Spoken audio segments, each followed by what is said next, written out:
In this demonstration, we are presenting part of our work on developing an ergonomic handheld robotic instrument for the expanded endoscopic endonasal approach. This approach is one of the best examples of minimally invasive brain surgery, is done through the nasal tunnel and aims to remove tumors right at the base of the brain, near the pituitary gland.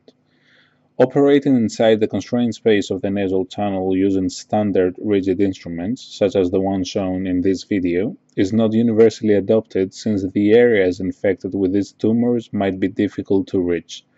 Thus, robotics could enhance this procedure and make it more efficient by adding articulation to current instrumentation. To try and aid keyhole neurosurgery, we are developing handheld robotic devices. To make sure that our prototypes are ergonomic and efficient, as well as to find the most suitable device design for this type of procedure, we developed a virtual surgical training task simulator. The task currently shown on screen is a standard peg transfer task carried out with a traditional non-articulated instrument. It is evident that the operator is struggling to successfully carry out the task due to the limited dexterity that these traditional tools offer.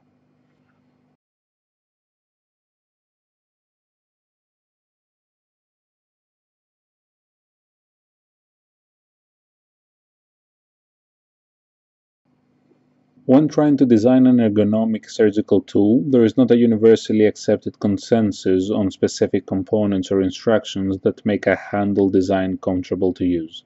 However, relevant literature suggests some instructions that could lead to an ergonomic design. Our first ergonomic design is a joystick and trigger handle with a rotating body that places the joystick to the position most comfortable for the surgeon.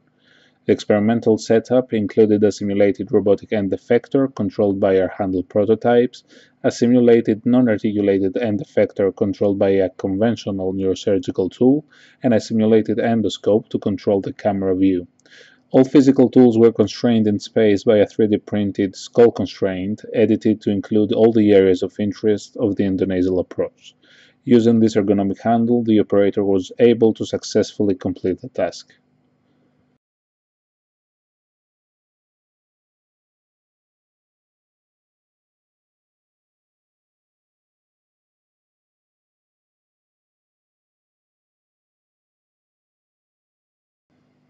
The second ergonomic solution we developed employs a 3 degrees of freedom gimbal joystick with an additional rotating pen-like manipulation degree of freedom for the opening and closing of the gripper.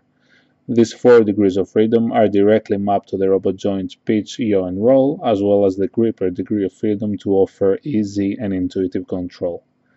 The handle is form-mounted with adjustable straps in order to alleviate the surgeon from any wrist fatigue or strain. To evaluate the performance of our prototypes, as well as to validate their ergonomic design, we ran a randomized crossover user study where we compared them with the traditional rigid tool previously shown. Results from the study indicated that the two robotic handles clearly outperformed the traditional tool in terms of completion rate, time efficiency, as well as learning curve, with the rotating joystick body handle being the superior in terms of ergonomics using an objective and validated ergonomic assessment measure. In the next stage of our device development, the superior handle prototype will be incorporated into a fully functional robotic device with hopes to enhance robotic instrumentation for the endonasal approach.